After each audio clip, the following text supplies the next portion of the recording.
ട്രംപിന്റെ പുതിയ കളി റഷ്യയുമായിട്ടാണ്. റഷ്യയുടെ കപ്പൽ പിടിച്ചു വെച്ചിട്ടുണ്ട്. ഒരു വശത്ത് അമേരിക്ക വെനസ്വേലയും ഗ്രീൻലാൻഡും വേണമെന്ന് പറഞ്ഞ് തല്ലുകൊടുന്നതിനിടക്ക് റഷ്യയുമായിട്ട് അറ്റാക്ക് ചെയ്തുകൊണ്ടിരിക്കുകയാണ്. മറുവശത്ത് നോക്കുകയാണെങ്കിൽ നാറ്റോന്റെ ജനറൽ സെക്രട്ടറി പറയുന്നത് യൂറോപ്യൻ യൂണിയനോട് ഏത് നിമിഷവും ഒരു വാറിന് വേണ്ടി തയ്യാറെടുക്കാൻ വേണ്ടിയിട്ടാണ്. അതുകൊണ്ട് തന്നെ ജർമ്മനി, ഫ്രാൻസ്, സ്വീഡൻ തുടങ്ങിയ രാജ്യങ്ങൾ ഓൾറെഡി അവിടുത്തെ മിലിറ്ററിക്കും അതുപോലെ തന്നെ അവിടെ സിറ്റിസൺസിന് മുന്നറിയിപ്പ് കൊടുത്തു തുടങ്ങിയിട്ടുണ്ട്.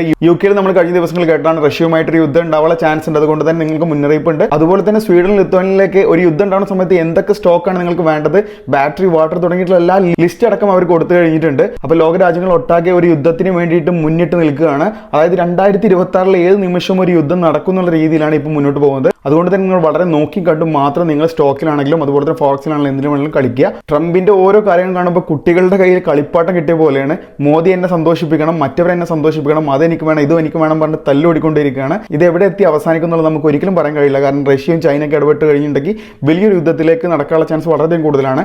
അമേരിക്കയെ പോലെ അവരുടെ മിലിറ്ററി പവർ നമ്മൾ ഇതുവരെ കണ്ടിട്ടില്ല. ചൈനയുടെ കയ്യിൽ എന്തൊക്കെയാണുള്ളത് നമുക്കറിയില്ല. സോ എന്ത് സംഭവിക്കാം? തീർച്ചയായിട്ടും നിങ്ങളുടെ അഭിപ്രായം കമന്റ് ബോക്സിൽ ഒന്ന് പറയാട്ടോ.